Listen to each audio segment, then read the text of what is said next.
मी निमंत्रित करते जाधवर ग्रुपचे vice president advocate Shardul Sudhakar Rao Jadhavar यांना. आणि त्यांच्यासोबत संवाद साधण्यासाठी माझी सहकारी लागवी ओम सावंत हिला मी विनंती करतो.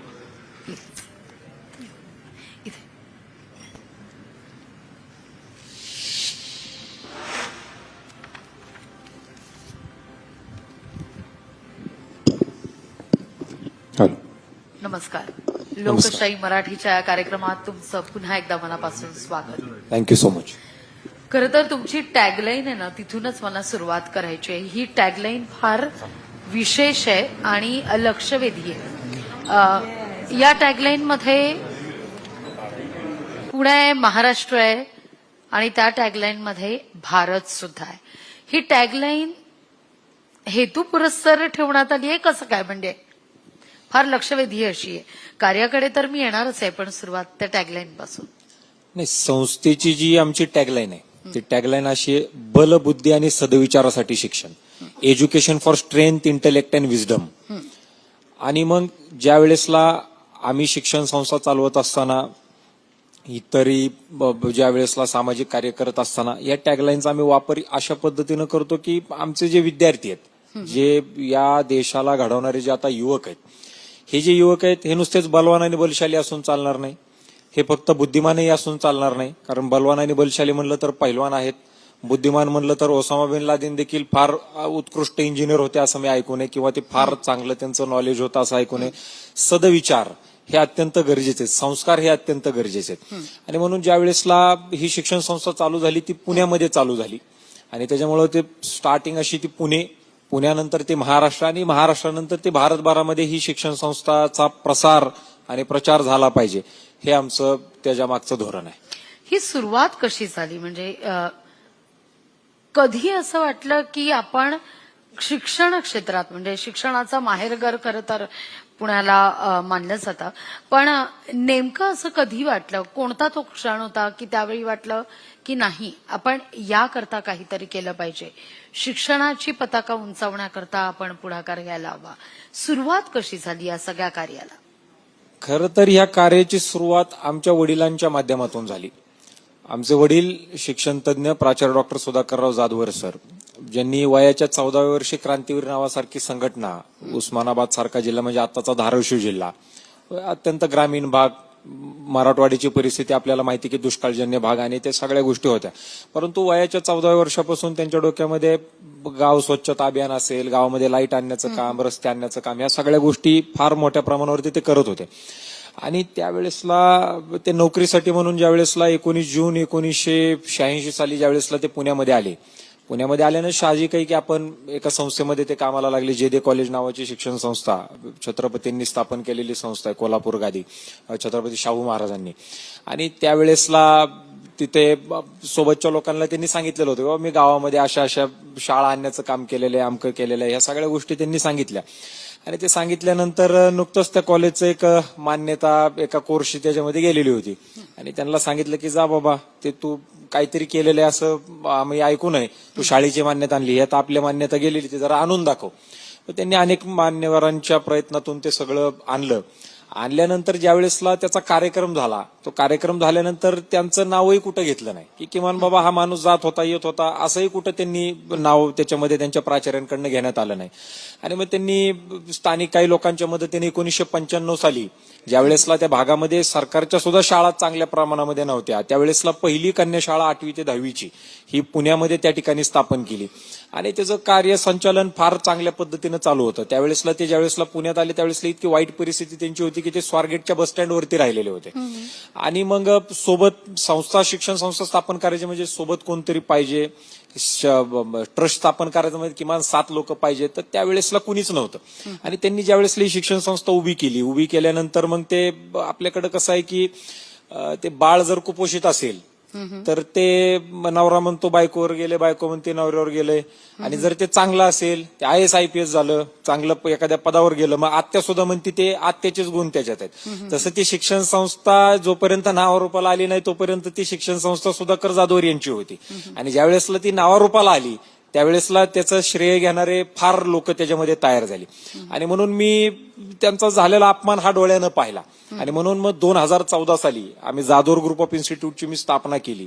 आणि आज मला सांगताना आनंद वाटतो की 80 पेक्षा जास्त शाळा आणि कॉलेजेस, 25,000 पेक्षा जास्त विद्यार्थी आणि जवळपास 1,500 पेक्षा जास्त शिक्षक आणि शिक्षकेतर कर्मचारी या शिक्षण संस्थेमध्ये काम करतायत. अगदी. पण सगळ्यात महत्वाचं म्हणजे या शिक्षण संस्थेचं एक वैशिष्ट्य मानलं जातं की आता बदलती परिस्थिती पाहता समाज मन बदललेला आहे, अभ्यास बदललेला आहे. केवळ पुस्तकी ज्ञान असून चालणार नाही, तर व्यावहारिक जीवनात सुद्धा तितकंच तुम्ही सजग असणं गरजेचं आहे. आणि याची सुरुवात, याचे धडे जेव्हा शाळेतून गिरवले जातात तेव्हा ते अधिक ठसठशीतपणे बिंबवले जातात किंवा ते कोरले जातात.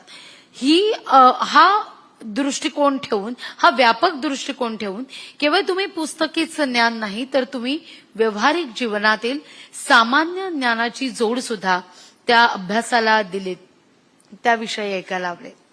आपले विद्यार्थी, आपले युवक चांगले घडले पाहिजेत याच्यासाठी एक फार चांगली कार्यक्रमांची आम्ही सिरीज मुलांसाठी तयार केलेली आहे. शैक्षणिक, सामाजिक, आर्थिक, औद्योगिक, कला, क्रीडा, राजकीय आणि विज्ञान प्रत्येक क्षेत्रातला कार्यक्रम आम्ही या विद्यार्थ्यांसाठी दिलेला. अभ्यास आहे तो अभ्यास तो त्यांना करावाच लागणार आहे, त्याच्याशिवाय ते पासही होऊ शकणार नाहीत. मग ते KG पासून ते PG पर्यंत आपण याचा विचार करू शकतो.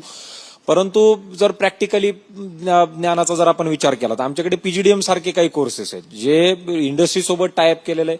इंडस्ट्रीने आम्हाला सांगितलं की आम्हाला ह्या सगळ्या गोष्टी विद्यार्थ्यांच्या मध्ये असलेल्या आम्हाला ते चालतील किंवा त्यामध्ये ते ट्रेंड झालेले पाहिजेत. आणि सांगताना आनंद वाटतो की या विद्यार्थ्यांकडनं एकही रुपया आम्ही फीस घेत नाहीये. या विद्यार्थ्यांना नोकरी लावली जाते आणि लावलेल्या नोकरीमधून त्यांना जो पगार येतो त्या पगारातून त्याची फीस जी आहे ती आपण त्याच्यामध्ये घेतो. आज जाधवर सायन्स फेअर सारखा कार्यक्रम आहे, एकमेव अशी भारतातली शिक्षण संस्था आहे जी KG पासून PG पर्यंत ज्या वेळेसला एखाद्या विद्यार्थ्याच्या डोक्यामध्ये एखादं पेटंट तयार करायचं असं जर त्यांच्या डोक्यामध्ये असेल, जर त्यांना संशोधन करायचं असेल तर 10 लाख रुपयापर्यंतची स्कॉलरशिप या विद्यार्थ्यांना त्या ठिकाणी दिली जाते संशोधनासाठी. आणि ते पेटंट तयार झाल्यानंतर ज्या वेळेसला ती विकायची वेळ येते त्यावेळेसला अर्धे पैसे त्यांना आणि अर्धे पैसे या शिक्षण संस्थेला, अशा पद्धतीने त्याची व्यवस्था आपण केलेली आहे. युवा संसदेसारखा कार्यक्रम आहे की राजकारणामध्ये सुद्धा मुलं आली पाहिजेत, त्याचंही ट्रेनिंग त्याच्यामध्ये विद्यार्थ्यांना दिलं जातंय. जाधवर करंडक सारखा कार्यक्रम असेल ज्याच्यामध्ये भारूड असेल, भजन असेल, पोवाडा असेल, वक्तृत्व असेल, निबंध असेल, एकांकिका असेल, पथनाट्य असेल, या पद्धतीचे कार्यक्रम आम्ही त्याच्यामध्ये घेतोय.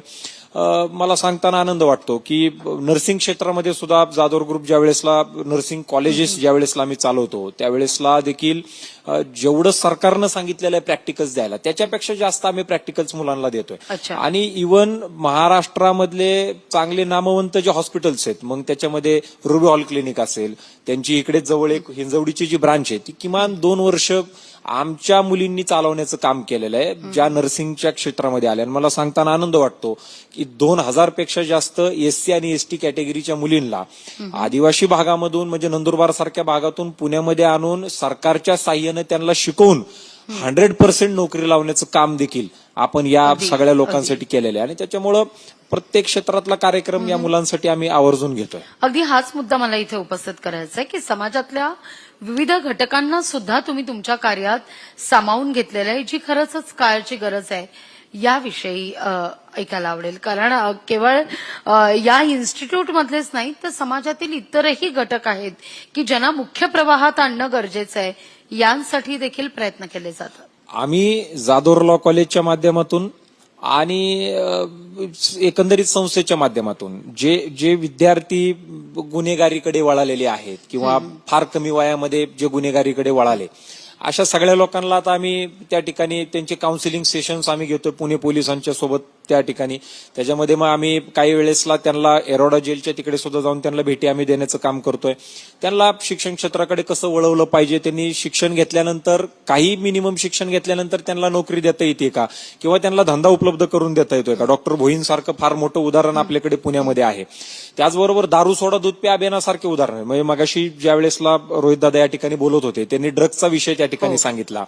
आज हे शाळांपासून चालू झालेलं आहे. जेवढी मोठी शाळा तेवढं फास्ट त्या ठिकाणी ड्रग्जचं प्रमाण आणि व्यसनाचं प्रमाण वाढतंय हे आम्हाला त्याच्यामध्ये दिसतंय. म्हणजे औंध बानेर भागामध्ये तर फार मोठ्या प्रमाणावर गोष्टी चालू आहेत. आज सांगताना आनंद वाटतो की दारू सोडा दूध प्या अभियानाच्या माध्यमातून पुण्यामध्ये सिंहगड रोड भाग असेल किंवा जवळपास एक 10-15 किलोमीटरच्या परिसरामध्ये या शिक्षण संस्थेच्या पुणे पोलिसांना सोबत घेऊन जेवढी दारूची दुकानं आहेत त्याच्या बाहेर आपले एनएसएसचे मुलं दुधाचे कॅन घेऊन उभे राहतात. आणि दारू घ्यायला जात असताना आधी तुम्हाला दूध प्यायचे मग त्याच्यामध्ये दारू घ्यायला जायचे, त्याच्याशिवाय ती भेटत नाही. अशा पद्धतीची व्यवस्था पोलीस प्रोटेक्शन घेऊन आपण करतोय. हे केल्यानं लगेच बदल घडणार आहेत का, तर ते नाही, परंतु एक संदेश देण्याचं काम हा मोठ्या प्रमाणावरती आम्ही ते करतोय. आणि मला प्रकर्षाने एक गोष्ट या ठिकाणी सांगायची आहे की 1 क्लास 1 लीडर सारखी कन्सेप्ट आहे. आज आमच्या विद्यार्थ्यांना मी ज्या वेळेसला मागे एका कार्यक्रमासाठी दिल्लीला गेलो आणि तिकडे गेल्यानंतर त्यांनी विचारलं, साहब कहाँ से आए हो आप. टॅक्सी ड्रायव्हरनं मला विचारलं. त्याला म्हणलं पुण्यात आहे. तो म्हणला बहुत अच्छी बात है, आपके यहाँ पे तो बस ऐसे लिखना पडता है. म्हणजे त्याला पोर्शे घटना ही त्याला समोर त्याच्यामध्ये सांगायची होती की काही जरी तुम्ही केलं तरी तुम्हाला निबंध लिहायचा आणि विषय संपला. परंतु आज आमच्या युवकांना सगळेच लोक नावं ठेवतायत की बाबा पुण्यातले युवक असतील किंवा ड्रग्जकडे प्रमाण चाललंय किंवा याच्याकडे चाललेलं आहे. परंतु आज आमच्या युवकांना तुम्ही सांगितलंच नाही की आदर्श कोणाचा घ्यायचा. आज आमच्या शिक्षण व्यवस्थेमध्ये छत्रपती शिवाजी महाराजांचा अभ्यास 4थी नंतर नाहीये. संभाजी महाराजांचा तर लांब लांबपर्यंत उल्लेख आमच्या सिलेबसमध्ये नाही. बोधिसत्व महामानव डॉक्टर बाबासाहेब आंबेडकर यांचा अभ्यास नाहीये. महात्मा ज्योतिबा फुलेंचा नाहीये. झाशीच्या राणीचा नाहीये. या सगळी जी मान्यवर आमची जी वासुदेव बळवंत फडके असतील, नागपूरचे पांडुरंग खानखोजे असतील, यांचा अभ्यासच आम्हाला दिलेला नाही. मग जर आम्हाला थोर महात्मे जर तुम्ही शिकवलेच नाही तर आम्ही अनुभव कुणाचा घ्यायचा, आम्ही शिकायचं कुणाकडनं. आणि त्याच्यामुळं जे समाजातले विविध घटक आहेत की जे लोक विविध क्षेत्रामध्ये काम करतायत ते जाणीवपूर्वक त्या मुलांना आम्ही या विद्यार्थ्यांच्या समोर आणतोय आणि आणून अभ्यासासोबत या सुद्धा गोष्टी शिकवतोय की जेणेकरून उद्याच्याला, म्हणजे माझ्यापेक्षा तुमचं वय नक्कीच जास्त असेल असं मी समजून चालतो की आधी तुम्ही ज्या वेळेसला 10वी-12वीचं शिक्षण घ्यायचे त्यावेळेसला असं व्हायचं की आत्महत्या कधी केली जायची की निकाल लागल्यानंतर. नंतर जसं ज्या वेळेसला आम्ही 10वी-12वीला गेलो त्यावेळेसला पेपरच्या आसपास आत्महत्या करायला त्याच्यामध्ये सुरुवात झाली. आता ते 10वी-12वीला गेल्यानंतर आत्महत्या लोक करतायत. नोकरी लागली नाही म्हणून आत्महत्या करतायत. आई वडील बोलले म्हणून आत्महत्या करतायत. कुठंतरी हरायला लागले किंवा त्यांच्या मनासारखं होत नाही म्हणून आत्महत्या करतायत. तर या सगळ्या गोष्टीमध्ये आम्ही ज्या पद्धतीचं या मुलांना ट्रेनिंग देतोय हे उद्या किती जरी विपरीत परिस्थिती तयार झाली तरी देखील हे त्यांचं पाय रोवून तिकडे उभा राहू शकतील अशा पद्धतीचं या लोकांना ट्रेनिंग त्याच्यामध्ये चालू. अगदी शेवटचा प्रश्न, मगाशीच रोहित पवार यांनी सुद्धा उल्लेख केलेला होता की राजकारणात युवा पिढीनं येणं गरजेचं आहे आणि या संदर्भात तुम्ही देखील पावलं उचलतायत. मग तो युवा संसदेचा उपक्रम असू दे किंवा इतरही उपक्रम, या उपक्रमाच्या माध्यमातून एक सुजाण नागरिक म्हणून देखील राजकारणात अशी पिढी यावी यासाठी तुम्ही उचललेलं पाऊल अगदीच कौतुकास्पद आहे. अत्यंत महत्वाचा असा कार्यक्रम आहे. सशक्त युवा, सशक्त राजकारण आणि सशक्त भारत ही त्याची टॅगलाईन आहे. शिकलेले मुलं राजकारणात आली पाहिजेत. मग डॉक्टर्स असतील, इंजिनियर्स असतील, तुमच्यासारखे जर्नलिस्ट असतील, डॉक्टर, त्याच्यानंतर टीचर्स असतील, सीए असतील, प्रोफेशनल लोक राजकारणात आली पाहिजेत. जोपर्यंत शिकलेली लोक राजकारणामध्ये येणार नाहीत तोपर्यंत त्यांच्या डोक्यातल्या कल्पना ते पॉलिसीमध्ये येत नाहीत तोपर्यंत आपला देशाचा उत्कर्ष किंवा 2020 साली भारत महासत्ता होणार. आम्ही लहानपणापासून भाषणात म्हणायचो 15 ऑगस्ट 26 जानेवारी आली की 2020ला भारत महासत्ता होणार. आता 2025 आलं तरी देखील मग आता तो भाषणातली लाईन ती कट करावी लागली. आता नवीन 2047चं टार्गेट आपल्या समोर त्याच्यामध्ये आहे.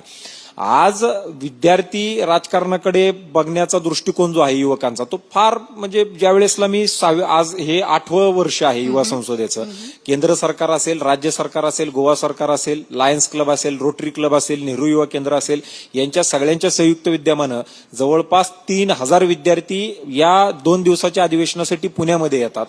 खास करून मला सांगताना आनंद वाटतो की मुलींचं प्रमाण याच्यामध्ये जास्त आहे, ते पण मुस्लिम मुलींचं प्रमाण याच्यामध्ये जास्त आहे, जे की आपल्याला सहसा त्या गोष्टी त्याच्यामध्ये पाहायला भेटत नाहीत. आज हा कार्यक्रम घेत असताना ज्यावेळेस मी एका प्रेस कॉन्फरन्सला गेलो आपल्या पुण्यातल्या काय म्हणतो आपण त्याला पत्रकार भवनामध्ये, तिकडे तुम्ही जर बघितलं कधी तर जिथं प्रेस कॉन्फरन्स घेतली तर त्याच्याच बाहेर एक एमपीएससीची मुलं अभ्यासाला बसलेली असतात.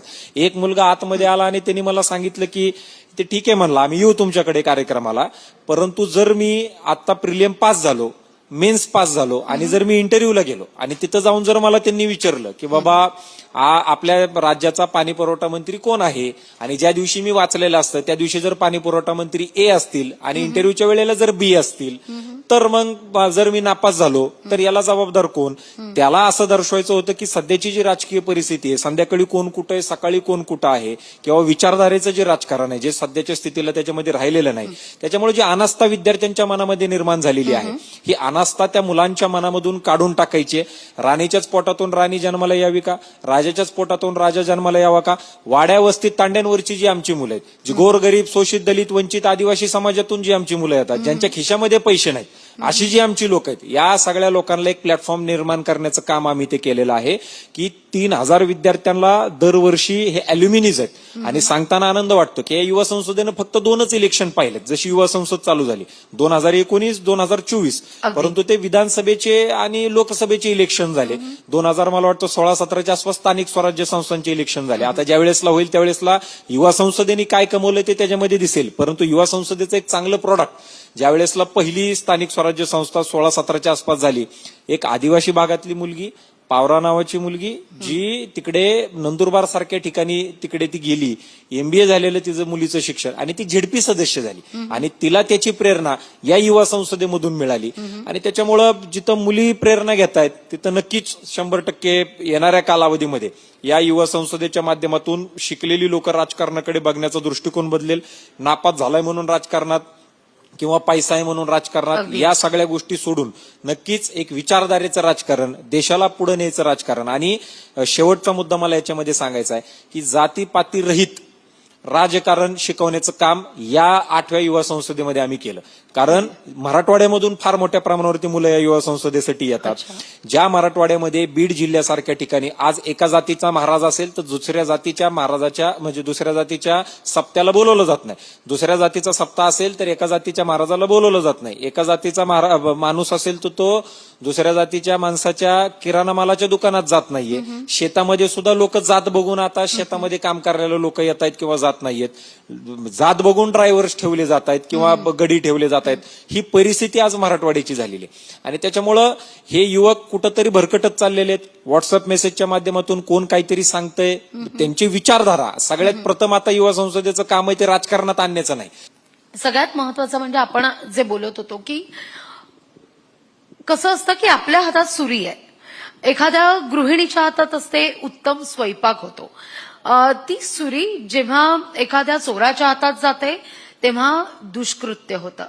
पण ती सुरी जेव्हा डॉक्टरच्या हातात जाते तेव्हा एका रुग्णाचे प्राण वाचतात. त्यामुळे मोबाईल जरी तुमच्या हातात असला, ते पुस्तक जरी तुमच्या हातात असलं, तरी त्यातून काय मिळवायचं हे त्या वयातच उमजणं हे फार गरजेचं असतं.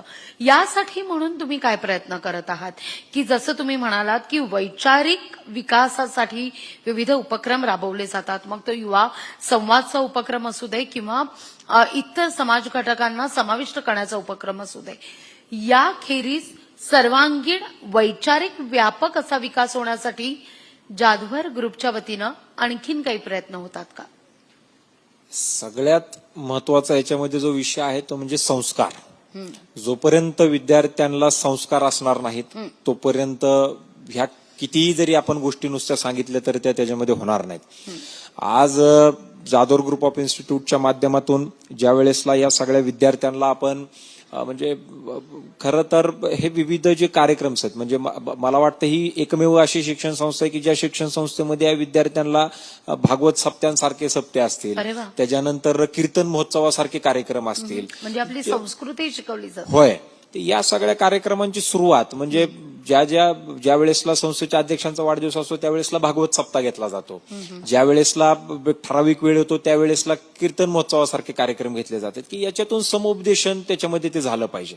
आज मला सांगताना आनंद वाटतो की इस्कॉन सारखे मंदिर आहेत, अक्षरधाम सारखे मंदिर आहेत, या सगळ्यांसोबत संस्थेनं अधिकृत टायअप केलेले आहेत. अरे वा. त्यांची जी लोक आहेत ते कशा पद्धतीनं वागलं पाहिजे, बोललं पाहिजे, समाजामध्ये आपलं वर्तन कसं असलं पाहिजे, स्ट्रेस मॅनेजमेंट कसा केला पाहिजे, एन्व्हायरमेंटच्या संदर्भामध्ये असेल, त्याच्यानंतर महिलांच्या सुरक्षिततेच्या संदर्भामध्ये असेल, हेल्थच्या संदर्भामध्ये असेल, ही सगळी जी मान्यवर आहेत ही मान्यवर येऊन या विद्यार्थ्यांना त्याच्यामध्ये मार्गदर्शन देत आहेत. आणि मला याच्यात अजून महत्वाचा मुद्दा सांगायचा आहे की हे जेवढ्या सगळ्या गोष्टी आपण सांगतोय, कोणताही परीक्षा चालू व्हायच्या आधी याच्यावरती पेपर्स आहेत, आणि ते जोपर्यंत ते पेपर आपण देत नाही तोपर्यंत मूळ कोर सब्जेक्ट्स कडे आमचे विद्यार्थी त्याच्यामध्ये ते वळत नाहीत. त्याच्यामुळे आम्ही इतकं सिरियसली ते मुद्दे घेतलेले आहेत की ते पालकांना सुद्धा कळायला पाहिजे. होय, तर त्याच्यामध्ये आम्ही ते विद्यार्थ्यांना ते दिलेलं आहे, आणि त्याचे पेपर झाल्याशिवाय ते मूळ त्याच्यामध्ये त्या ठिकाणी ते जाऊ शकत नाही. त्याच्यामुळे नक्कीच सगळ्यांनाच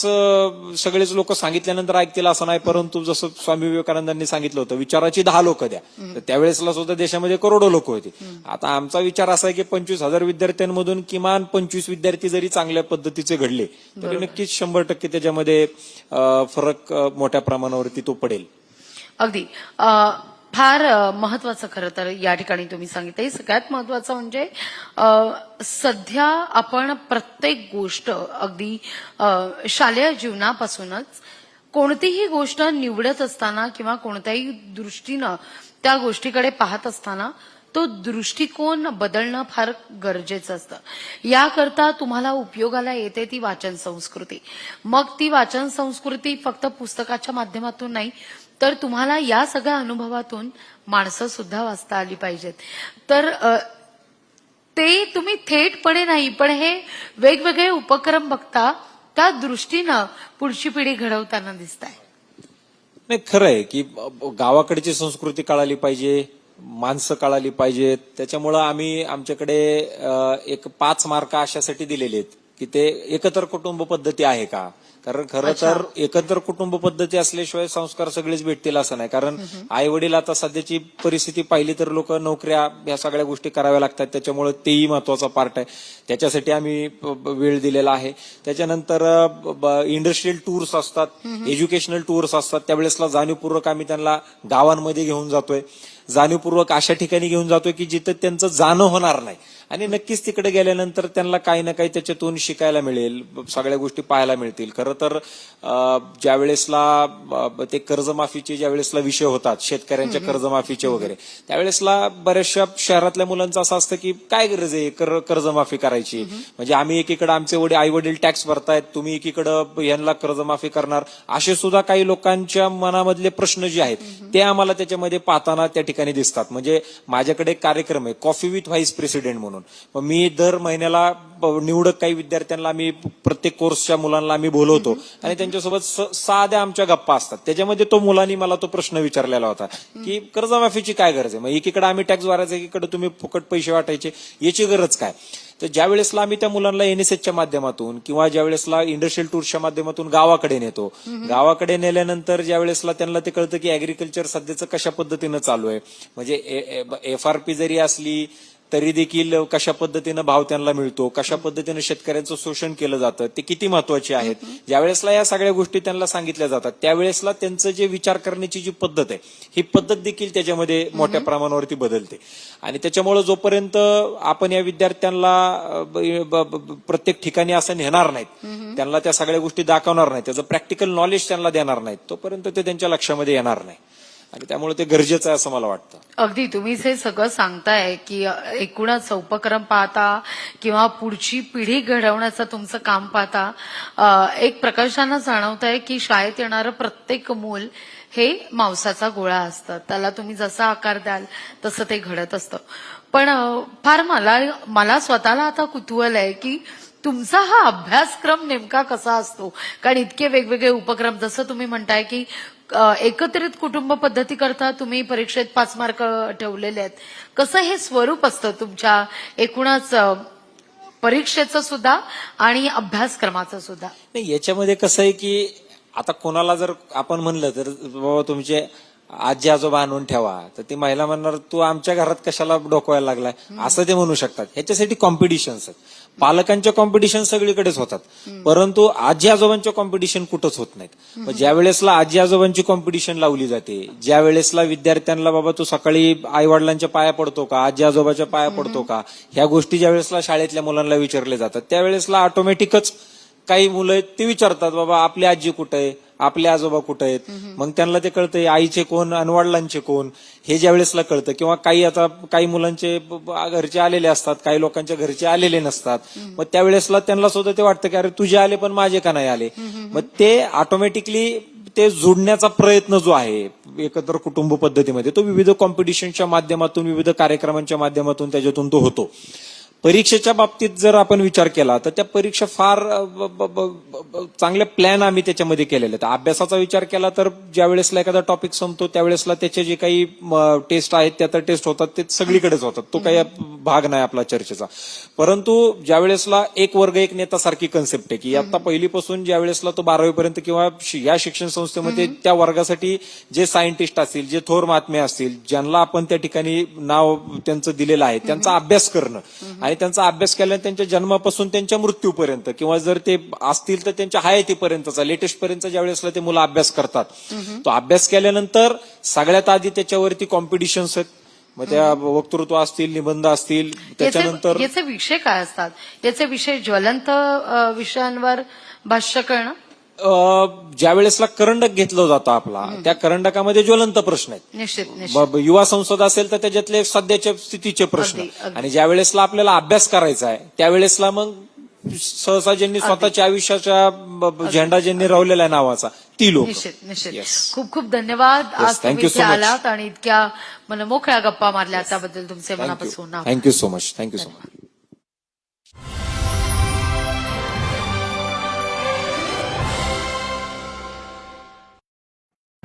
पुणे संवाद 2025 powered by Emanora. Emanora is the best place to live in East Pune. Associate sponsored PNG Jewelers. 7 PM Healthcare Solutions Private Limited. Think healthy, be wealthy. 1 point solution for all your health problems. Helios Ortho Joint, specialist for robotic joint replacement and sports injury. Pune and PCMC. Jadhavar group of institute. बलबुद्धी आणि सदविचारासाठी शिक्षण. पुणे, महाराष्ट्र, भारत. श्री भवानी माता Austro centre. 1990 सालापासून KG to PhD विश्वासार्ह उच्च शैक्षणिक परंपरा लाभलेल्या पिंपरी चिंचवड एज्युकेशन ट्रस्टचे पिंपरी चिंचवड विद्यापीठ. नम्मा होमिओपॅथी, आरोग्य संजीवनी. शेअर मार्केट मला शिकायचंय, आयुष्यात मोठं व्हायचंय. Bharati share market classes, share market शिकवणारे भारतातील अग्रगण्य ट्रेनिंग इन्स्टिट्यूट आणि महाराष्ट्र इंडस्ट्रियल डेव्हलपमेंट कॉर्पोरेशन. लोकशाही मराठी ऐका, पहा, जागरूक रहा.